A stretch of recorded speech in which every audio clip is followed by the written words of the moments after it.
আসসালামু আলাইকুম। আজ আমি আমার অনেক পছন্দের একটি রেসিপি নিয়ে চলে এসেছি। আমার অনেক পছন্দের পুঁই শাক ছোটো মাছ দিয়ে চচ্চড়ি করব। আর কিভাবে করব সেটাও আপনাদেরকে দেখাবো।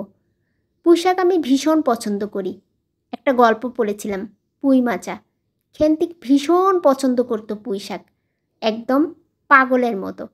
আমি সেই খেন্তির মতোই পাগলের মতো পুঁই শাক পছন্দ করি। আর ছোটো মাছ দিয়ে পুঁই শাক খেতে যে কত মজা সেটা হয়তো অনেকেই জানে না। প্রথমে আমি পেঁয়াজ, মরিচ, হলুদ, লবণ, ভাজা জিরা, তেল দিয়ে মাছটা ভালো করে মাখিয়ে তারপরে উপর দিয়ে পুঁই শাক দিয়ে দিলাম। শাকটা উপরে দিলে মাছের কালারটা ভালো থাকবে আর মাছের মধ্যে ঝাল লবণটা ভালোভাবে ঢুকবে।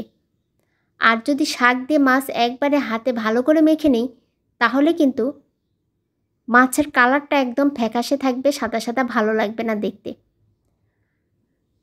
আর তরকারির কালারটা যদি সুন্দর না হয় তাহলে কিন্তু খেতে ইচ্ছা করে না। আপনারা দেখতেই পাচ্ছেন কত সুন্দর পুঁই শাক, একদম টাটকা। আমি শুধু আগা থেকে নিয়েছি শাকগুলো, ডগা থেকে আর কিছু পাতা দিয়েছি। যখন শাকটা রান্না করব তার আগে হাজব্যান্ডকে বলছিলাম, আজ তো এই তরকারি করব, কিন্তু সাথে কিন্তু আমি পুঁই শাকটা করবই, কারণ আমি এটা দিয়েই ভাত খাবো আজকে। আমার হাজব্যান্ড বলছিল, পুঁই শাক দিয়ে ছোটো মাছ কেমন লাগবে? ও নাকি কখনো খায়নি, আমি খেয়েছি। আমার বাবার বাড়িতে এই রেসিপিটা হয়, আমরা সবাই পছন্দ করি। তারপরে যখন রান্না করলাম দেখা গেল যে তরকারি দিয়ে তো ভাত খেলোই, অন্য তরকারি সেও নিল না। ভাত খাওয়ার শেষেও প্লেটে শুধু বারবার এই তরকারিটা নিচ্ছে আর খাচ্ছে, বলছে যে না, ভালোই হয়েছে।